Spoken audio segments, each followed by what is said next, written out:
कैसे हैं आप लोग। दोस्तों, आज के इस वीडियो में हम आप लोग को साइंस का लगभग 100 प्रश्न बताएंगे।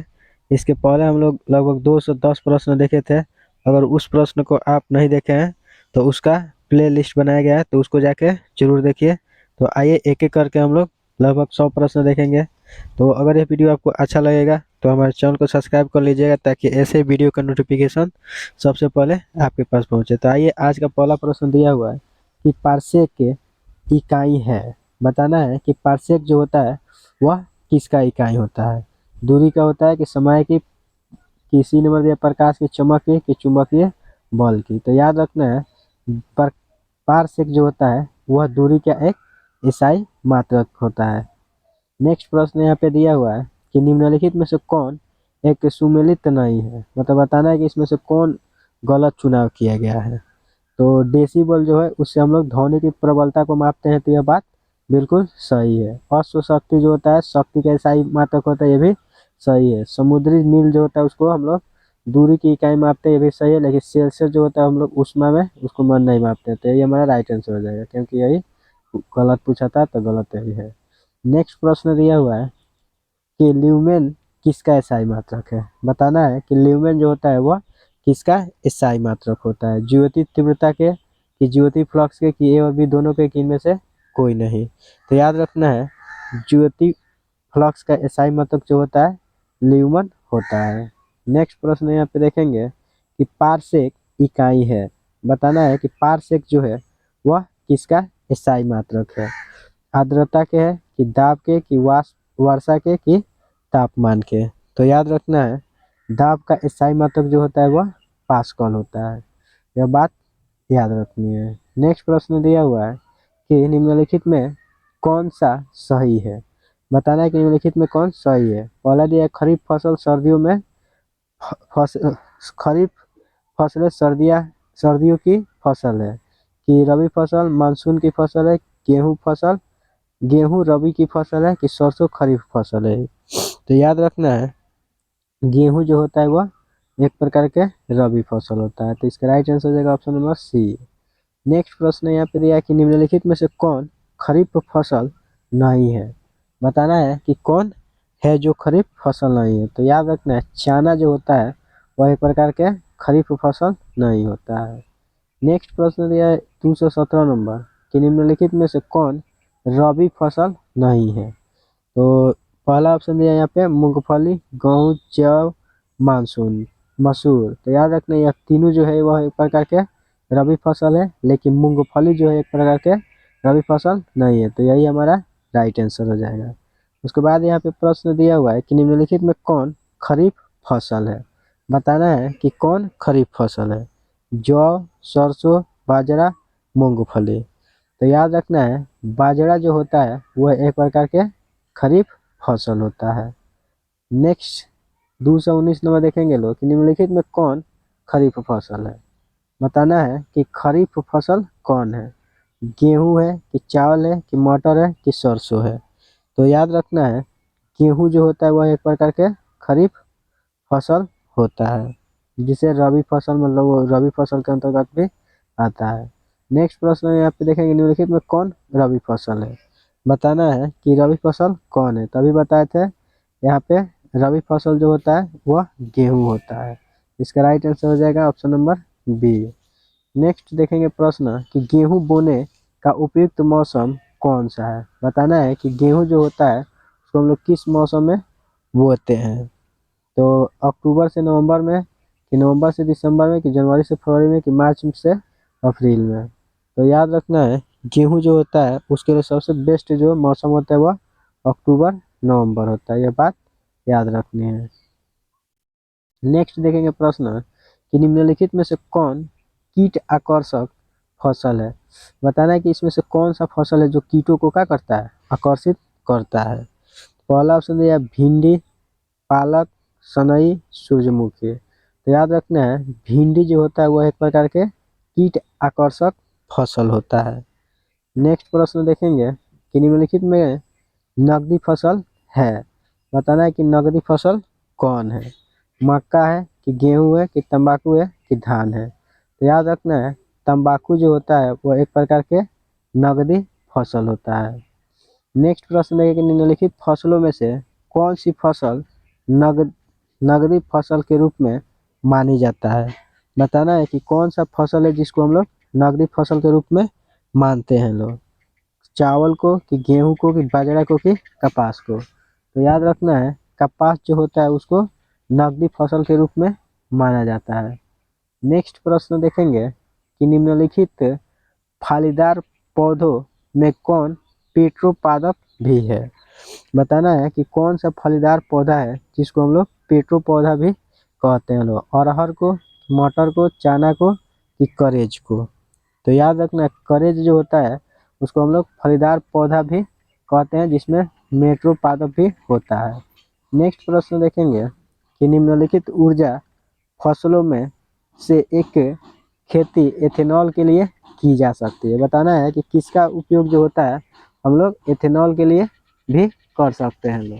तो इस 4 ऑप्शन दिया गया है। पहला दिया है जेस्ट्रोफा, माका, पेगगामिया, सूरजमुखी। ठीक है, तो इसका बताना है कि आंसर क्या होगा। तो याद रखना है यहाँ पे 26 नंबर का राइट आंसर हो जाएगा ऑप्शन नंबर ए।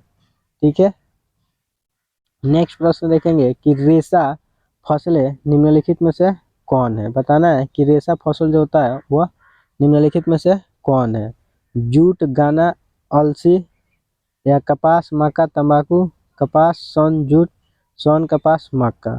तो इसका राइट आंसर हो जाएगा ऑप्शन नंबर सी। कपास, सन, जूट जो होता है वह एक प्रकार के रेशा फसल होता है। नेक्स्ट प्रश्न देखेंगे कि जीवन की मूलभूत इकाई क्या है। बताना है कि जीवन जो होता है उसका मूलभूत इकाई क्या होता है। तो याद रखना है कोशिका को जीवन की मूलभूत इकाई कहते हैं। तो यही हमारा राइट आंसर हो जाएगा। नेक्स्ट प्रश्न देखेंगे कि कोशिका के बारे में निम्नलिखित में से कौन सा कथन सही नहीं है। मतलब बताना है कि कौन सा कथन गलत है। बताना पहला दिया है कि कोशिकाओं के आकार अमापदृष्ट कार्य से संबंधित होता है। तो ये बात बिल्कुल सही है। कुछ कोशिका के बदलते आकार होते हैं, ये भी बात सही है। नेक्स्ट दिया है कि प्रत्येक कोशिका में निष्पादन की अपनी क्षमता होती है, ये भी बात सही है। तो हमारा राइट आंसर हो जाएगा ऑप्शन नंबर डी। नेक्स्ट प्रश्न देखेंगे कि निम्नलिखित में से कौन कोशिकांग पादप कोशिका में पाया जाता है किंतु जंतु कोशिका में नहीं पाया जाता है। बताना है कि कौन सा कोशिकांग है जो पौधा कोशिका में तो पाया जाता है लेकिन कोशिका में नहीं पाया जाता है। तो दिया है यहाँ पे क्लोरोप्लास्ट। तो यही हमारा राइट आंसर हो जाएगा। पहला जो होगा राइट आंसर हो जाएगा। क्लोरोप्लास्ट जो होता है उसमें कोशिका पाया जाता है लेकिन जंतु कोशिका में नहीं पाया जाता है। नेक्स्ट देखेंगे यहाँ पे कोशिका का जीवित अंश जीव द्रव्य कहलाता है या किससे बना होता है। बताना है कि कोशिका का जीवित अंश जो होता है वह जीव द्रव्य कहलाता है। बताना है कि यह क्या चीज से बना होता है। केवल कोशिकाएं से तो नहीं, केवल केंद्रीय भी नहीं होगा। तो इसका राइट आंसर हो जाएगा यहाँ पे 231 की डी, यह सभी से मिलके बना होता है। नेक्स्ट देखेंगे कि 80% से अधिक सेल में पाए जाने वाला पदार्थ है। बताना है कि 80% से अधिक कोशिका में कौन सा चीज पाया जाता है। तो याद रखना है जल जो होता है 80% से अधिक कोशिका में पाया जाता है। नेक्स्ट प्रश्न देखेंगे लोग कि निम्नलिखित में से किन कोशिकाओं में नाभिक नहीं होता है। बताना है कि निम्नलिखित में कौन सा कोशिका है जिसमें नाभिक नहीं पाया जाता है। तो याद रखना है आरबीसी जो होता है उसमें कोशिका नहीं पाया जाता है। लाल रक्त कोशिका जो होता है उसमें क्या होता है, नाभिक नहीं पाया जाता है। नेक्स्ट प्रश्न देखेंगे कि निम्नलिखित में कौन से कोशिकाओं के आत्मघाती वेग कहे जाते हैं। बताना है कि किसको कोशिकाओं के आत्मघाती वेग कहा जाता है। तो याद रखना है लाइसोसोम जो होता है उसको हम लोग कोशिकाओं के आत्मघाती वेग कहते हैं लोग। नेक्स्ट प्रश्न देखेंगे यहाँ पे कि निम्नलिखित कोशिका अंगकों में कौन सा एक अर्धपरागीय झिल्ली है। बताना है कि निम्नलिखित में से कौन सा कोशिका जो है वह अंगकों में से एक अर्धपरागीय झिल्ली है। तो याद रखना है कोशिका झिल्ली को हम लोग एक अर्धपरागीय झिल्ली बोलते हैं लोग। नेक्स्ट देखेंगे कि निम्नलिखित में से किसको कोशिका का पावर प्लांट भी कहा जाता है। बताना है कि निम्नलिखित में कौन सा सेल है जिसको हम लोग पावर प्लांट भी कहते हैं। तो याद रखना माइटोकॉन्ड्रिया जो होता है उसको हम लोग कोशिका का पावर प्लांट कहते हैं, ये बात याद रखना है। नेक्स्ट प्रश्न यहाँ पे देखेंगे कि निम्नलिखित मानव शरीर में मौजूद निम्नलिखित कोशिकाओं में से किसमें माइटोकॉन्ड्रिया नहीं पाया जाता है। बताना है कि मानव शरीर में मौजूद निम्नलिखित में से कौन से कोशिका जो है उसमें माइटोकॉन्ड्रिया नहीं पाया जाता है। तो याद रखना है लाल रक्त कोशिका जो होता है उसमें एक प्रकार के माइटोकॉन्ड्रिया नहीं पाया जाता है। उसके बाद हम लोग प्रश्न देखेंगे निम्नलिखित में से कोशिका का नियंत्रक केंद्र कौन है। बताना है कि किसको हम लोग कोशिका का नियंत्रक केंद्र कहते हैं लोग। तो याद रखना है केंद्रक जो होता है उसको हम लोग कोशिका का नियंत्रक केंद्रक मानते हैं लोग। नेक्स्ट प्रश्न है कि निम्नलिखित में से कोशिका सूक्ष्मतम जीवित कोशिका है। बताना है कि कौन जो है वह कोशिका सूक्ष्मतम जीवित कोशिका है। तो याद रखना है माइक्रोप्लाज्मा जो होता है वह एक प्रकार के सबसे छोटा जीवित कोशिका होता है। नेक्स्ट प्रश्न दिया कि निम्नलिखित में से किस एक कोशिकीय कोशिकांग समूह डीएनए होना चाहिए। बताना है कि निम्नलिखित में से किस एक कोशिकीय कोशिकांग समूह में डीएनए होना जरूरी है। तो याद रखना है सूत्रकारिका केंद्रक और हरित लवक जो होता है इसमें डीएनए होना बहुत ही जरूरी होता है। नेक्स्ट देखेंगे कि डीएनए की पॉलीनिकल आइटाइड श्रृंखला क्या समाविष्ट होता है। तो याद रखना है यह नाइट्रोजनी क्षारक डी ऑक्सीराइबोस शर्करा और फास्फोट के समूह होता है। उसके बाद यहाँ पे प्रश्न दिया है कि किस देश की गाय टी कॉफ काउ के नाम से जानी जाती है। बताना है कि किस देश की गाय जो है उसको हम लोग टी कॉफ काउ के नाम से जानते हैं लोग। तो याद रखना है भारत की जो गाय है उसको हम लोग टी कॉफ काउ के नाम से जानते हैं।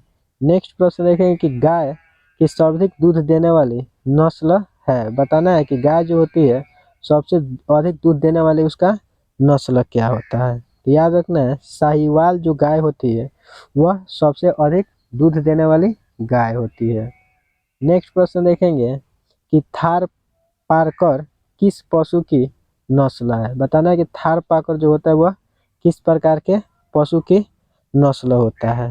तो याद रखना यह एक प्रकार के गाय का नस्ल है जिसे हम लोग थार पारकर के नाम से जानते हैं लोग। नेक्स्ट प्रश्न यह है कि सुजाता किस पशु की प्रजाति है। बताना है कि सुजाता जो है वह किस प्रकार के प्रजाति का पशु है। तो याद रखना सुजाता भी एक गाय की प्रजाति है। उसके बाद हम लोग देखेंगे कि चिकनी अंतर्द्रव्य जालिका के अनुरूपक कार्यों में से एक कार्य है। बताना है कि चिकनी अंतर्द्रव्य जो जालिका होता है उसके अनुरूपक कार्य में एक कार्य क्या है। तो याद रखना विषैले पदार्थ जो होता है उसको लोग क्या करता है बाहर निकालने का कार्य करता है। नेक्स्ट प्रश्न है कि निम्नलिखित में से क्या डीएनए में मौजूद रहता है लेकिन आरएनए में मौजूद नहीं रहता है। बताना है कि कौन सा चीज़ है जिसमें डीएनए तो होता है लेकिन आरएनए नहीं होता है।